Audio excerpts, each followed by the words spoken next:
Queridos milagronautas, los sueños lúcidos han representado un fenómeno muy interesante para neurólogos, místicos y para algunas personas que están en el ámbito también espiritual y psicológico. ¿Cuáles son estos puntos de los sueños lúcidos? En primer lugar, se define como lúcido el darte cuenta que estás soñando. Generalmente cuando nosotros nos vamos a dormir y empezamos con los sueños, pasan muchas cosas, pero no descubrimos que estamos soñando, sino que pasan las cosas hasta cuando te despiertas y dices, qué bueno que fue un sueño.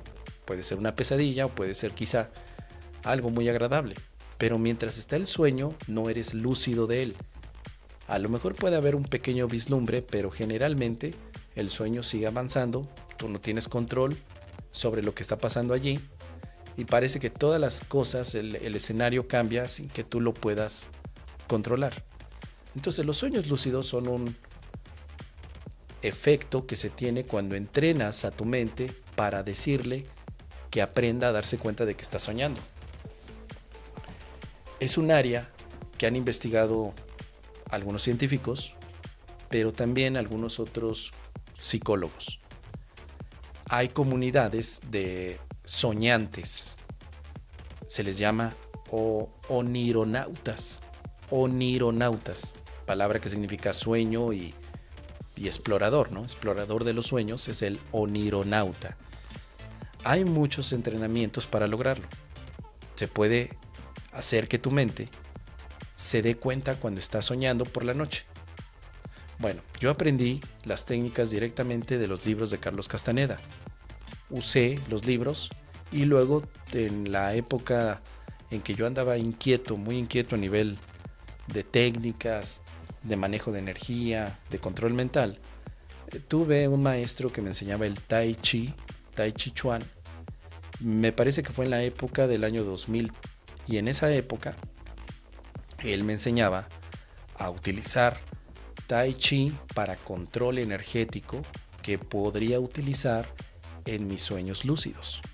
Este maestro decía haber conocido a Carlos Castaneda y también decía que había tomado entrenamiento en las montañas de Bután para aprender una técnica especial de series de Tai Chi Chuan. Los que conocen estas técnicas sabrán que hay series de movimientos que a veces son 48, 24 o 108.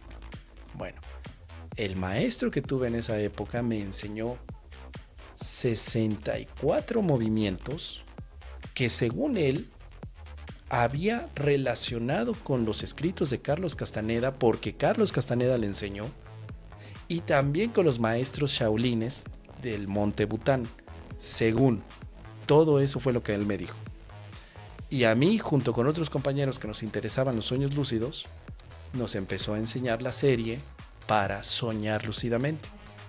Pero me dijo que además de la serie y de la energía, teníamos que hacer varias cosas. No tomar alcohol durante el periodo de entrenamiento.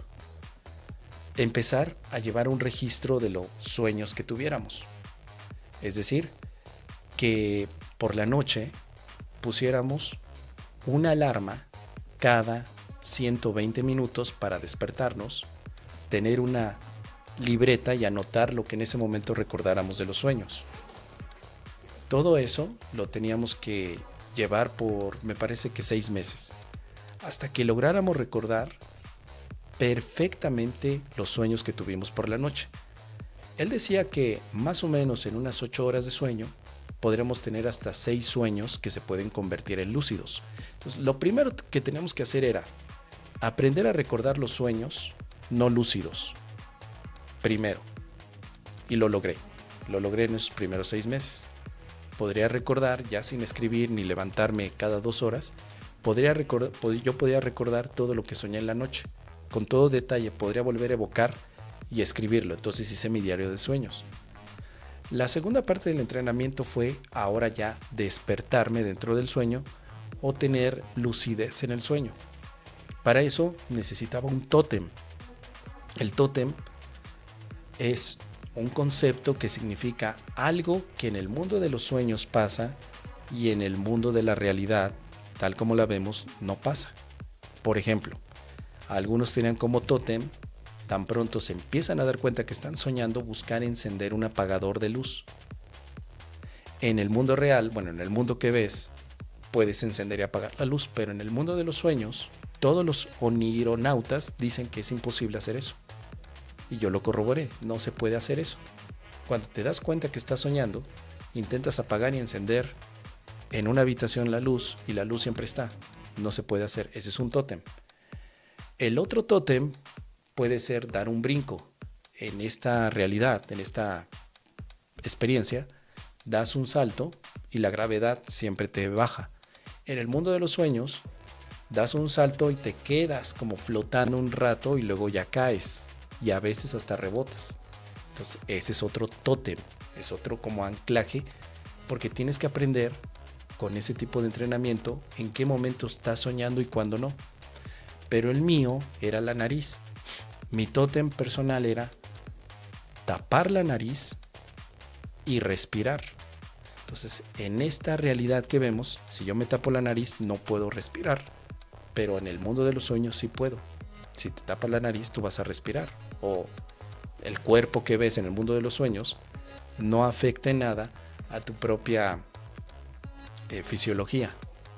Entonces, lo primero que yo hacía durante el día es que me preparaba para dormir. En el día me tapaba la nariz y decía, todavía no estoy soñando. Eso lo llegaba a hacer cada hora del día, con el objetivo de automatizar el proceso, y cuando estuviera en la noche soñando, cuando comenzara a soñar me tapara la nariz y yo mismo me diera cuenta que estaba soñando. Eso me llevó 3 meses. Entonces en 3 meses logré darme cuenta de en qué momento estoy soñando. Eso fue. La siguiente fase de aprendizaje es que ya que te das cuenta, tienes que mantener al mundo de los sueños, porque el mundo cambia. Y además empieza a deshacerte. Hay una situación, un fenómeno, que cuando tú te das cuenta que estás soñando en el mundo de los sueños, tiendes a despertarte en la cama. Eso es algo que sucede de manera muy natural. Es como que el mundo de los sueños no quisiera saber que tú lo estás soñando. Entonces inmediatamente despiertas. Entonces lo que el maestro me enseñó fue con el Tai Chi Chuan, mantener la energía para sostener el mundo de los sueños. Así me lo explicó. De manera que al darme cuenta que estaba soñando, tenía que hacer lo siguiente: comenzar a mirar un objeto frente a mí un par de segundos y luego cambiarlo a otro y luego a otro hasta 3 y luego regresar al primero. Cuando empiezas a notar, primero te das cuenta que estás soñando, segundo ves el objeto durante 3 o 4 segundos, porque después el mundo empieza a moverse.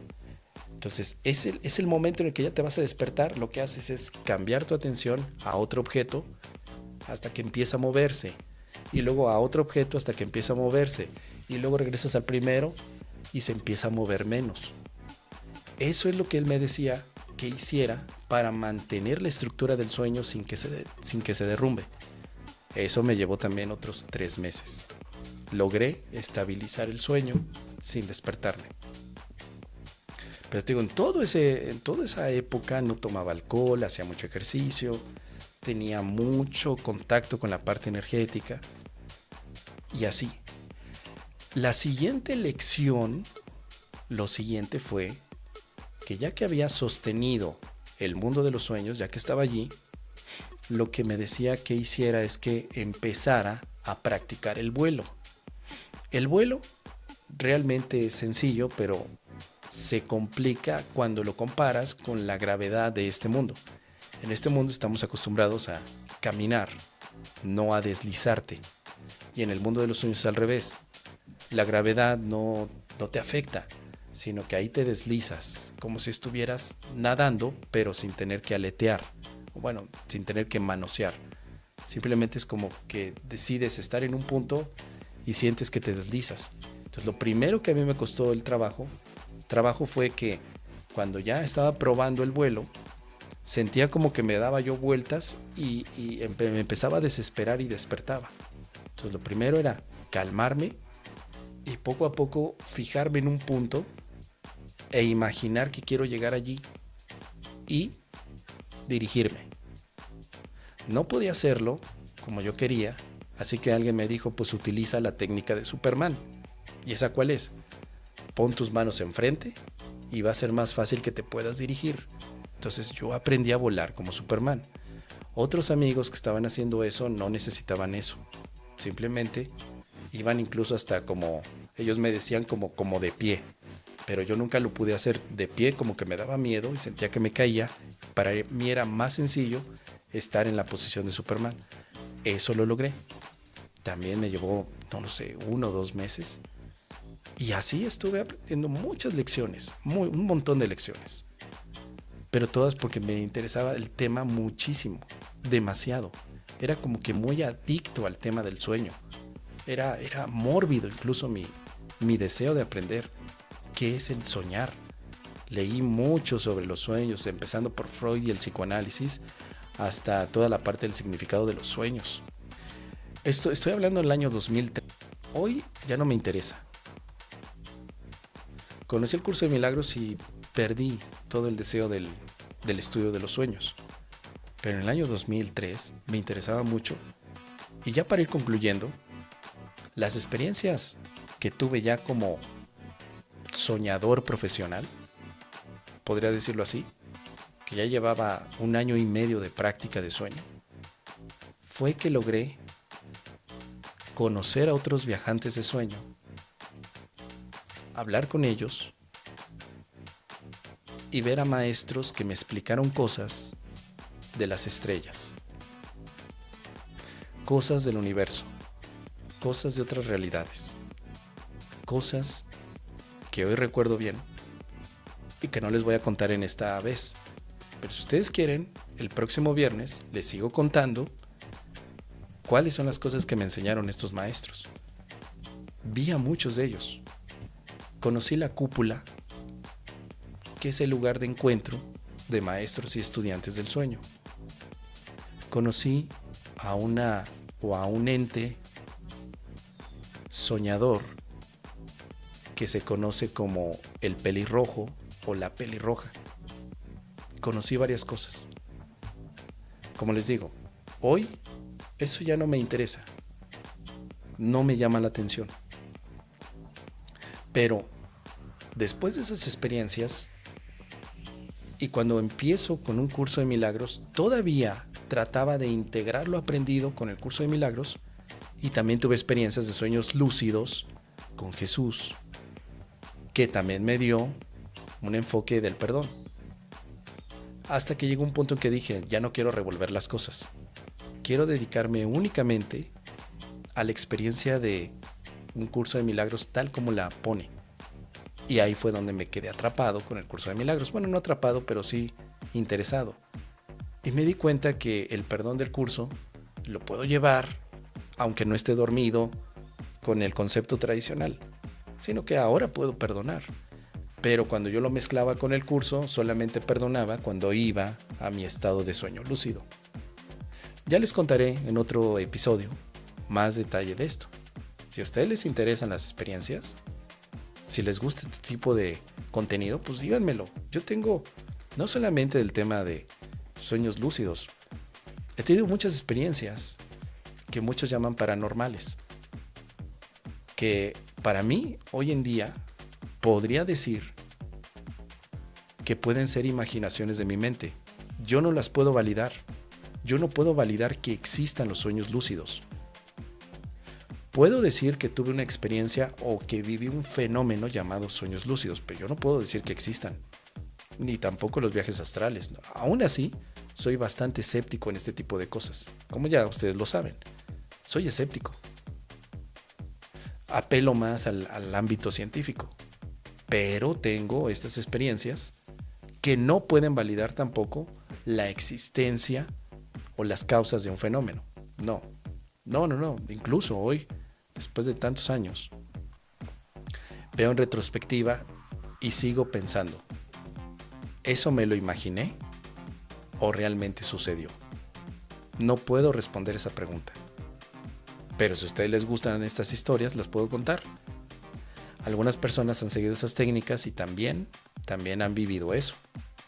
Y por eso es que al principio de mi entrenamiento con curso de milagros y sueños, y me pedían dar alguna clase, y yo hablaba de sueños lúcidos, pues empecé a hacer talleres de sueños lúcidos donde practicaras el perdón, pero honestamente fue en el primer año.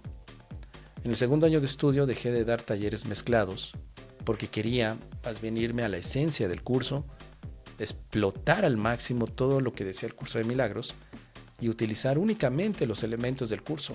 No hablar de energía, porque el curso no habla de energía, no hablar de viajes astrales, porque no los habla el curso, ni tampoco buscar a fuerzas una correlación. No, quise separar completamente mi experiencia de sueños lúcidos y dejarla a un lado y ver todo lo que me aporta el curso de milagros.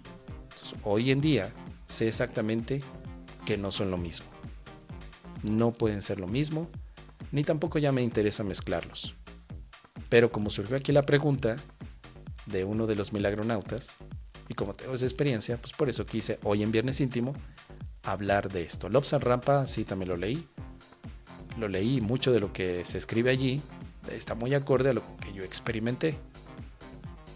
Y aún así, querida Marce, no me gusta Lobsang Rampa.